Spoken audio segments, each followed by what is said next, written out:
कहा कि अब प्रतिनायक के विषय में हम बता रहे हैं। प्रतिनायक किसे कहते हैं? धीरोद्धतः पापकारी व्यसनी प्रतिनायक है, यथा रामस्य रावण। ठीक है। जी कहा धीरोद्धत जो नायक होता है, जी उस नायक की जो विशेषता हो तो उस विशेषता से युक्त पापी व्यसन वाला जो होता है वो प्रतिनायक कहा जाता है, उसे प्रतिनायक कहते हैं। जैसे रामचंद्र जी जी का रावण जो है वहाँ प्रतिनायक है। ठीक है ना। जी रामचंद्र जी नायक है, रावण प्रतिनायक है। अथ उद्दीपन विभावा। अब उद्दीपन विभाव किसे कहते हैं? हाँ? उद्दीपन विभाव के किसे कहते हैं? कहा उद्दीपन विभावास्ते रसम उद्दीपयन्ति जे। हाँ? जी तो कहने का मतलब ये है कि रसम माने श्रृंगारादिकम, उद्दीपयन्ति माने उद्दीप्तम कुर्वन्ति, ते उद्दीपन विभावा। जी अर्थात जो रस को उद्दीप्त करते हैं, हैं? जी उन्हें उद्दीपन विभाव कहते हैं। रस को जो उद्दीप्त करने वाले पदार्थ होते हैं उनको उद्दीपन विभाव कहते हैं। जी अब फिर आलंबन विभाव क्या है? हैं? जी आलंबनस्य चेष्टाद्या देश कालादयस्तथा। हैं? जी कहा कि आलंबन विभाव नायक आदि की चेष्टा आदि। जी चेष्टाद्या कहा नायक आदि की चेष्टा आदि। आदि शब्द से यहाँ रूप भाषण आदि भी लिए जा सकते हैं। हैं? जी देश कालादयस तथा। देश काल आदि, यहाँ पर आदि शब्द से चंद्र उदय, कोकिल का आलाप और भ्रमण झंकार आदि को भी ले लेना चाहिए। चेष्टाद्या इत्यादि शब्दादि रूप भाषणादय, कालादि इत्यादि शब्दाद चंद्र चंदन, कोकिल आलाप, भ्रमण झंकार आदि हैं, इसको लेना चाहिए। कहा चंद्रोदय, जैसे चंद्रोदय का क्या नाम से यहाँ पर ग्रंथकार ने तत्र चंद्रोदय यथा मम, चंद्रोदय का क्या नाम से ग्रंथकार ने यहाँ पर वर्णन किया है। जैसे करम उदय महीधर स्तनाग्रे गलित तमः पटलांशुके निवेश्य विकसित कुमुदे क्षणम विशुंभयत्ययम अमरेश दिशो मुखम सुधांशु।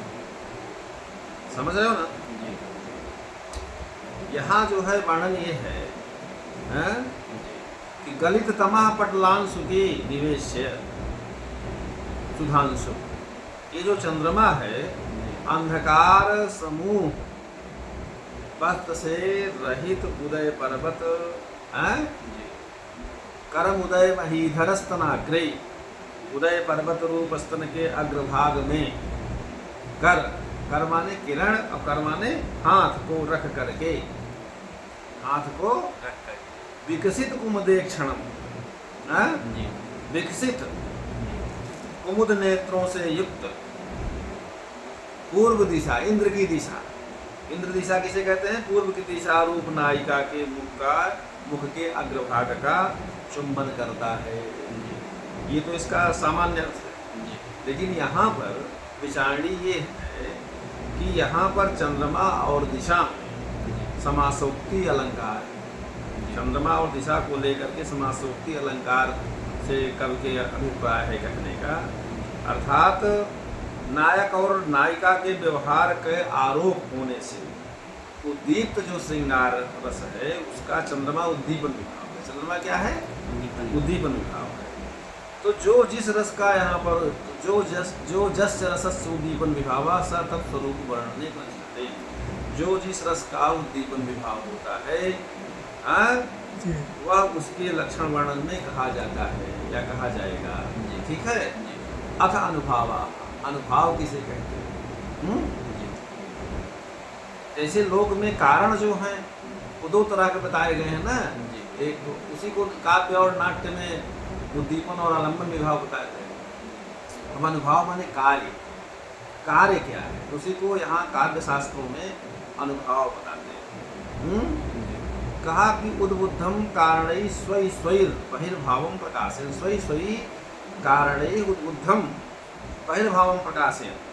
कहा अपने अपने कारणों से उत्पन्न रति आदि भाव को बाहर जन में लोगों में प्रकाशित करता हुआ, प्रकाशन माने प्रकाशित करता हुआ, सत्य बनते हैं। लोके जह कार्य रूपा सो अनुभावा काव्य नाट्यो। लोक संसार में जो कार्य रूप है वह श्रव्य अथवा दृश्य काव्य में, हाँ?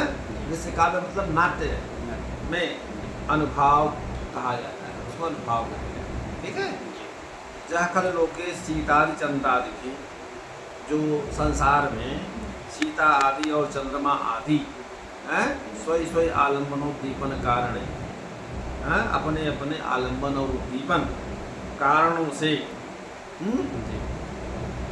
रामादेर अंतर उद्बुद्धम प्रत्यादिकम वही प्रकाशयन, राम आदि के अंतःकरण में उत्पन्न रति आदि भाव को बाहर से के जन में प्रकाशित करता हुआ, बाहर के लोगों में प्रकाशित हो, वही प्रकाशन कार्य मुत्युच्य, उसे कार्य कहा जाता है।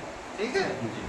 वह स काव्य नाट्य हो पुनरअनुभाव, वह जो है काव्य तथा नाट्य शास्त्र तथा रूपक में अनुभव कहा जाता है। जो कार्य रूप से लोक में प्रसिद्धि है वही काव्य और नाट्य शास्त्र में उसको अनुभव के रूप में कहा जाता है। कह पुनः रसो इत्याह, अनुभव को कहते हैं। ठीक है। उक्ता श्री राम अलंकारा अंगजा स्वभावजा तदरूपा सात्विका भावास तथा चेष्टा परा भी, पहले कहे गए उक्ता श्री राम अलंकारा अंगजा स्वभावजा, पहले बताए गए हैं ना, पहले बताए गए स्त्रियों के अंगज और स्वभावज अलंकार कहे गए हैं। ठीक है। तदरूपा सात्विका भावास तथा चेष्टा परा भी, अनुभाव स्वरूप कौन कौन जो सात्विक भाव हैं, स्तंभ स्वेद आदि जो सात्विक भाव हैं, अन्य कटाक्ष आदि चेष्टाएं, ये सब क्या है, अनुभव स्वरूप हैं। इनमें जो जिस रस का अनुभव है, इनमें जो जिस रस का तद्रूपा अनुभावा स्वरूपा, तत्र जो जस्य रसस्य अनुभावा स तत्स्वरूप वर्णने उच्यते, उसका वह उसके स्वरूप के वर्णन में कहा जाएगा। जो जिस रस का अनुभव है वह उसके स्वरूप के वर्णन में कहा जाएगा। तत्र सात्विका, अब सात्विक भाव कौन कौन, कैसे कौन, विकारा सत्व संभूता सात्विका परिकीर्तिता, इसे कहते हैं सात्विक भाव। कहा सत्व गुण से उत्पन्न संभूता उत्पन्ना, सत्व गुण से उत्पन्न सामाजिकों के अंतःकरण में स्थिति और प्रकाश करने वाला अंतःकरण का जो धर्म है वो सत्व है। उससे उत्पन्न विकारों को सात्विक भाव, सत्व से उत्पन्न जो विद्या नाम से विकार हैं उनको सात्विक भाव कहते हैं। समझ में? सत्वम नाम स्वात्म विश्राम प्रकाशकारी कथनानंतरो धर्म, सत्व मात्रो भवत्वात्ते भिन्ना अप्यनुभावतः गो बलिवर्धन न्याय नीतिशेष है। कहा केवल सत्व गुण से उत्पन्न होने के कारण गो बलिवर्धन न्याय से अनुभाव से भिन्न भी है।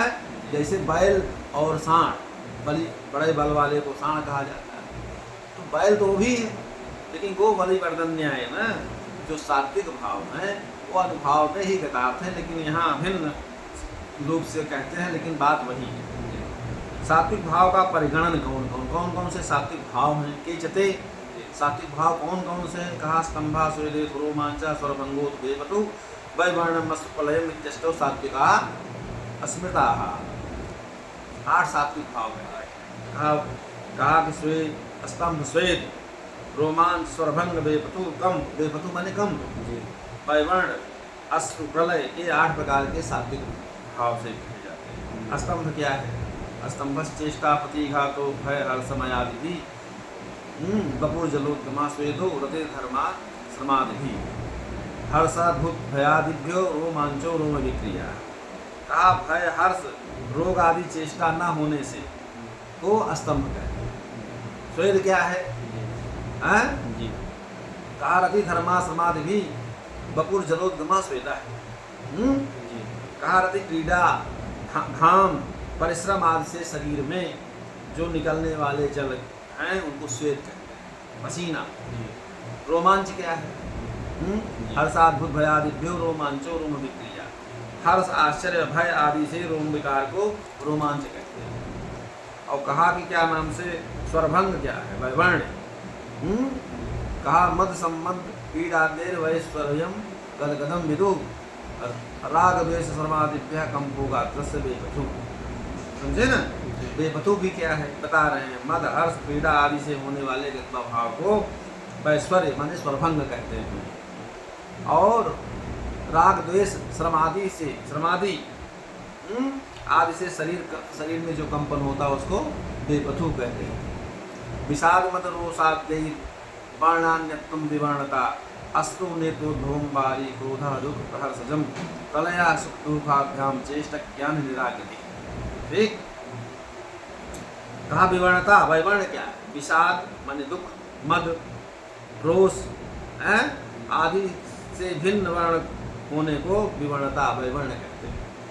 अश्रु क्रोध दुख अधिक हर्ष से होने वाले नेत्र जल को अश्रु कहते हैं। कहा है ना कि आंखों की कई वैरायटियाँ होती। प्रेम में भी अश्रु गिरते हैं। देख सुदामा की दीन दशा करुणा करके करुणा हुए, प्रेमाश्रु थे। प्रलय सुख और दुख से चेष्टा और चैतन्य के अभाव को प्रलय कहते हैं। समझ रहे हो ना? अब इसके क्या नाम से हम उदाहरण देंगे, क्योंकि आज समय अभाव है, बस यहीं पर।